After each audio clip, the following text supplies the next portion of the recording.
Chronological Bible in a Year, day 140. We are back in the Psalms. I had so many songs get stuck in my head during today's reading. Psalm 42 begins, "As the deer pants for water brooks, so my soul pants for you." If you grew up in the church in the 1980s, you're familiar with "As the deer panteth for the water."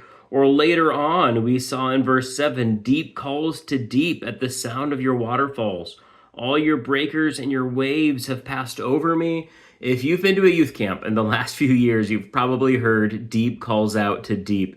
But the one that struck the true nostalgic chord for me was back in Psalm 5.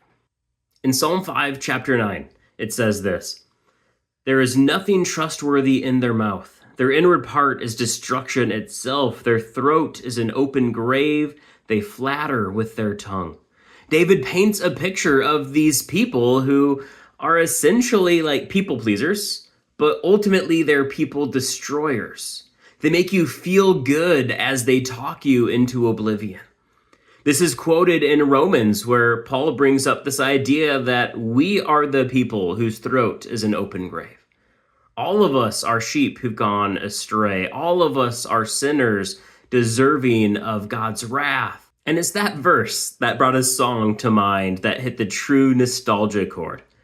The Christian metal band Demon Hunter from the early 2000s and their great song, "My Throat an Open Grave," reminding us that we might think we are these amazing godly people and hopefully we're working towards that goal, but we need to remember who we once were. We need to remember that there was a time that we were no better than anyone else. There was a time we were just as fallen and sinful, but by the power of God and the indwelling of the Spirit, we've been redeemed, and that same redemption is on offer for others. So here's a question for us to sit with today. Have you confessed the open grave that is your mouth? And have you embraced, rather than the life-taking, a life-giving mentality? Rather than tear others down, do you try to build others up?